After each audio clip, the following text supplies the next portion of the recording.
कह रहे हैं 400 पार, 400 पार है चाहे 800 पार है, हमें एमएसपी की मांग चाहिए। ये तानाशाही सरकार है, इसको हटा के ही काम करेंगे। सारी योजनाएं किसानों की नहीं आती हैं। योजना कहाँ आ रही है? ये सब ढकोसलेबाजी है ये बस। 400 पार कुछ नहीं, 400 पार भी गणित है। जब तक ये बैलेट पेपर से चुनाव नहीं कराएंगे तो 400 पार करे जाएंगे। ईवीएम से तो गड़बड़ी करते ही हैं ये लोग।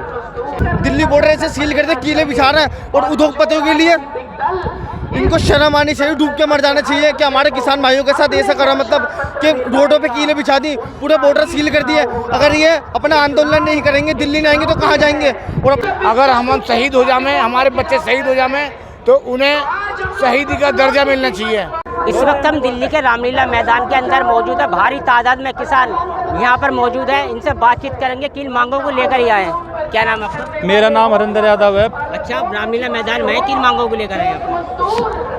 मांगों को एमएसपी की मांगों को लेके आए। जो हमारे एमएसपी जो लागू किया था इन्होंने, वो कानून नहीं बनाया, इन्हीं के लोग है। इन्होंने अग्निवीर बना दिया। अग्निवीर से बड़े परेशान है किसान, सब परेशान है। छुट्टा पशुओं से परेशान है किसान।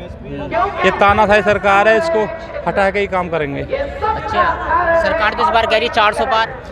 400 पार कुछ नहीं, 400 पार भी गणित है। जब तक ये बैलेट पेपर से चुनाव नहीं कराएंगे तो 400 पार करे जाएंगे। ईवीएम से तो गड़बड़ी करते ही हैं ये लोग।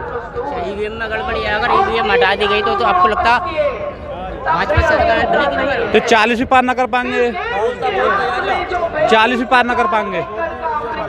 आप यहाँ पर आए हैं, हाँ जी, किन मांगों को लेकर आए हैं? हम एमएसपी को लेकर आए हैं। इन्होंने जो अग्निवीर योजना करी है वो सरासर गलत है, उसके हम खिलाफ हैं। क्यों कि 4 साल में ही आदमी रिटायरमेंट कर देते हैं, मरने के बाद में वो शहीद भी नहीं है। हम इस बात को लेकर आए हैं कि जो हमारी मांगे हैं वो पूरी होनी चाहिए। क्या मांगे हैं? हमारी एमएसपी की मांग है। वीर योजना, अग्निवीर योजना खत्म होनी चाहिए। अगर हम शहीद हो जाएं, हमारे बच्चे शहीद हो जाएं तो उन्हें शहीदी का दर्जा मिलना चाहिए। ये बहुत ही गलत हिसाब है। हम ये चाहते हैं कि अग्निवीर योजना खत्म होवे, हमारी एमएसपी की मांग पूरी होवे और किसान भाइयों को ज़्यादा तंग नहीं करा जावे। अच्छा, अगला कदम क्या रहने वाला किसानों? अगला कदम यह है कि पूरा किसान परेशान हो गया और इस तरह से कर रहे हैं। हम लोन भी लेने जा रहे हैं तो उसमें बहुत डॉक्यूमेंट्स मांगते हैं और हमारे खेतों में इतने पशु छोड़ दिए कि हमारी ज़मीन को हथियाने का काम कर रहे हैं कि ऐसे भी परेशान कर रहे हैं और हर तरह से परेशान कर रहे हैं। तो ये सरकार ने किसान के लिए तो समझो परेशान करके रख दिया। सारी योजनाएं किसानों की नहीं आती हैं। योजना कहाँ आ रही है? ये सब ढकोसलेबाजी है ये बस, पन्नों में आ रही है। नहीं तो योजना कहाँ मिल रही है? आप गांव में जाके पता लो, थोड़े से के किसान निधि के आ रहे हैं, थोड़े से बहुतों को नहीं आ रहे। राशन भी थोड़े आ रहे हैं, थोड़े के नहीं आ रहे। और हमारे खेतों में ढोर छोड़ रखा है। बताओ, हम फसल नहीं उगेगी तो हम खाएंगे कहाँ से? ये कहाँ से आ रहे? ढोर अमेरिका से तो आ रहे नहीं है, ये तो सब यहीं के छोड़े जा रहे हैं। यही छोड़ रहे हैं, ये इनका साजिश है कि खेती छोड़वाना किसान से और अपने अंडर में जमीन लेना। अच्छा, किस तरह समाधान निकला? अभी आपने बोला सारी योजना किसानों के लिए आ रही है। क्या योजना किसानों के लिए आ रही है? योजना आ रही है बिजनेसमैनों के लिए, व्यापारियों के लिए। पहले यूरिया का कट्टा किसानों का 50 किलो का था, अब 45 किलो का कर दिया। अब फिर योजना लागू हो गया 40 किलो में और अब आ रहा लिक्विड में। ये बिजनेसमैनों की सरकार है। और अभी आप हमारे साथियों से बोला आपने अब की बार 400 पार। अरे 400 पार हो या 800 पार हो, सरकार तो किसी ना किसी की आएगी, चाहे बीजेपी आए चाहे कांग्रेस आए। हमें किसी सरकार से बैर नहीं है, हमें इनके कानूनों से बैर है। क्या किसानों की एमएसपी की मांग गलत है? किसान एमएसपी की मांग नहीं करे, बिजनेसमैन एमआरपी में माल बेचता है। क्या किसान मिनिमम सेलिंग प्राइस, क्या उसका मिनिमम का भी हक नहीं है? क्यों नहीं है एमएसपी की मांग? क्या गलत है ये? एमएसपी की मांग लेकर रहेंगे, सरकार चाहे किसी की हो। चाहे आप कह रहे हैं 400 पार, 400 पार है चाहे 800 पार है, हमें एमएसपी की मांग चाहिए। सारे कानून ला के हिंदू मुसलमान का इलेक्शन बनाते हैं, ये विकास करने का इच्छुक नहीं है। ये तो नागरिकता देने के लिए है। तो नागरिक तो यहाँ कई पीढ़ी तो गुजर गए भैया, और कैसे नागरिक दोगे? हमारे बाबा दादा सारे तो यहीं मर गए, और कहाँ से लाएंगे सर्टिफिकेट लेके आएंगे, कहाँ से हम लाएंगे ये बताओ हमें। अरे हमारे परदादा दादा हमारे बाप, अब हमारे चौथी पाँचवीं छठवीं पीढ़ी चल रही है, हम कहाँ से नया कहीं अभी पैदा हुए, कहीं दूसरे देश से आए हैं। समाधान देखो, एमएसपी कानून लागू करना पड़ेगा, क्योंकि सरकार एमएसपी क्या है सर, एमएसपी में यही तो है कि हमें मिनिमम सेलिंग प्राइस चाहिए, और जो भी बिजनेसमैन है, आप कोई धंधा करते हो तो एमआरपी रखा जाता है, मैक्सिमम एमआरपी रखा जाता है, मैक्सिमम रिटेल प्राइस, और एमएसपी क्या है, मिनिमम सेलिंग प्राइस। तो हम अपना मिनिमम सेलिंग प्राइस ही तो मांग रहे हैं, तो समाधान तो भैया बात करने से निकलेगा, हल जब ही निकलेगा। बात कई देर दौर की वार्ताएं रही, कहाँ हो गई?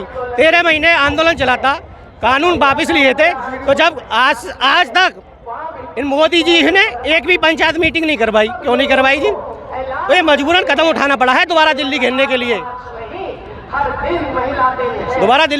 मजबूरन। आज तो हमारी एक दिन की पंचायत है, और जो भी एसकेएम संयुक्त किसान मोर्चा का आह्वान होगा उस पर हम खड़े उतरेंगे। लगता है दोबारा आंदोलन लंबा चलेगा? देखो, हम इस पर अभी पंचायत चल रही है, हमारे शीर्ष नेतृत्व बैठा है, जो भी आदेश होगा हम उसका पालन करेंगे। आंदोलन पहले 13 महीने चला था, चाहे अब 13 साल चले, वो राष्ट्रीय आह्वान संयुक्त किसान मोर्चा के ऊपर है। और इनको शर्म आनी चाहिए, इनको शर्म आनी चाहिए। इन्होंने क्या हाल करा था, दिल्ली बॉर्डर ऐसे सील कर दे, कीले बिछा रहे हैं, और उद्योगपतियों के लिए इनको शर्म आनी चाहिए, डूब के मर जाना चाहिए कि हमारे किसान भाइयों के साथ ऐसा करा, मतलब कि रोडों पे कीले बिछा दी, पूरे बॉर्डर सील कर दिए। अगर ये अपना आंदोलन नहीं करेंगे, दिल्ली नहीं आएंगे तो कहाँ जाएंगे? और अपने उद्योगपतियों के लिए कि कैसे कैसे स्वागत करते हैं, इतना करोड़ों रुपए खर्च करते हैं, बाहर से विदेशी आए थे, अभी G20 आते ना, इतना इन्होंने खुल के खर्च करा था, और यहाँ पर हमारे किसान भाइयों के लिए कीले हैं, आंसू गैस छोड़े जा रहे हैं। इनको शर्म आनी चाहिए। हमारे किसान दाता हैं, ये कहाँ पर जाएंगे? अगर यहाँ नहीं आएंगे तो कहाँ जाएंगे? सरकार से नहीं बोलेंगे तो कौन सी सरकार से बोलेंगे? इनको सोचना चाहिए, ये लाभ इन्हें कुछ करना चाहिए इसके लिए। अगर इन्होंने बाई चांस ये कर भी दिया, पहले लेकर आए थे, इस बार ट्रैक्टर ट्रॉली लेकर नहीं आए। ट्रैक्टर ट्रॉली भी लेकर आएंगे। अभी हमारा एक दिन की पंचायत है, ये हमारी है, स्थायी पंचायत नहीं है, सिर्फ एक दिन के लिए है। या किलो की वजह, डर की वजह से ये किलो से कौन डलता है? ये जय जवान जय किसान, हमारा हम पहले जय जवान बोलते हैं, बाद में अपना जय किसान बोलते हैं। तो ये जवान भी जो भी बॉर्डर पर रक्षा कर रहे हैं, या किसी भी कहाँ भी रक्षा कर रहे हैं, वो भी हमारे भाई बंधु बाप सभी यही है, कोई बाहर का नहीं है। ये कील क्या कुछ भी गाड़ लें, जब आएंगे तब ट्रैक्टर ट्रॉली भी लेकर आएंगे, सब लेकर आएंगे। आपको लगता है जवान और किसान आमने सामने आ गए? कहाँ आ गए? देखो दिल्ली के रामलीला मैदान में बैठे हैं, कहाँ आ गए जवान और किसान आमने सामने? जिस तरह से आंसू गैस के गोले दागे जा रहे हैं, जम्मू बॉर्डर पे जो भी दागे गए थे, तो उसके नतीजा ही तो है जो आज हम रामलीला मैदान में पंचायत कर रहे हैं, चेतावनी देने आए हैं। मोदी तारी तोप खड़े, हम दिल्ली आ गए। अच्छा, क्या कदम रहेगा फिर अगला किसानों का? मानने ना बेईमान मुकर के कह के, अब आंसू हो गए बाहर आँख से बह के, अब देखी जाएगी ज़्यादा जो कुछ होगा। हाँ, समझे? तो ये थे किसानों का कहना है, जब तक जो इनकी मांग है वो अगर नहीं मानी जाएंगी, जब तक ये आंदोलन इसी तरह से करते रहेंगे। दिल्ली के रामलीला मैदान से पब्लिक रिपोर्टर के लिए मकासद खान।